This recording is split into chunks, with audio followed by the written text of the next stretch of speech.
We actually asked you what books have influenced you in the last 6 months to see where you guys are thinking and what you're dreaming and what your influence has taken place in your life. Some of you said you read Simply Jesus. Oops.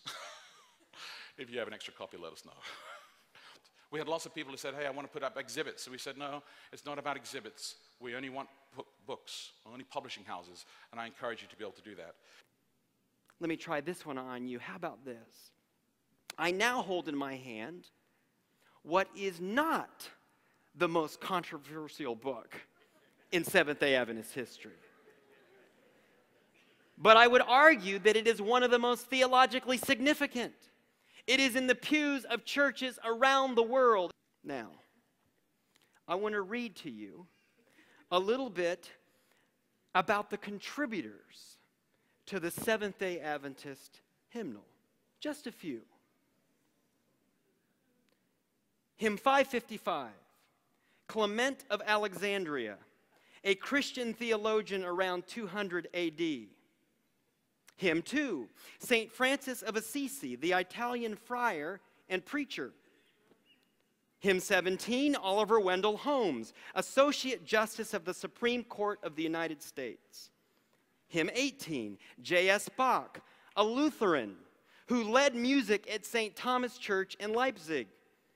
480, John Greenleaf Whittier, a Quaker poet. 148, Thomas à Kempis, a late medieval monk.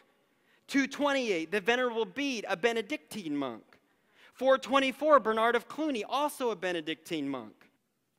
From the writings of monks to the desires of American slaves.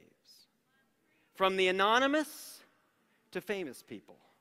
Folk songs and classical music. The rich tapestry, 600 of the 700 hymns in the Seventh-day Adventist Hymnal are not from a Seventh-day Adventist source. 6 out of every 7 hymns.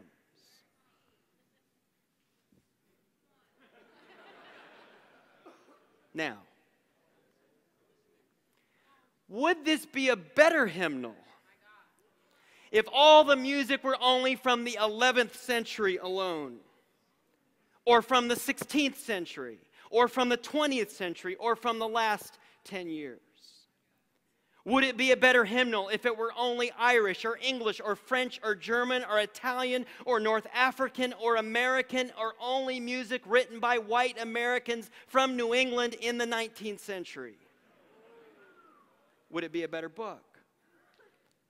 Would it be a better book if it were only Baptists, or Methodists, or Seventh-day Adventists?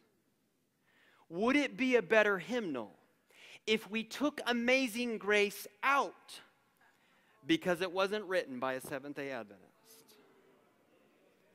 Would it be a better book? Would the Bible be better if we didn't have the testimony of that Roman, after all, a Roman?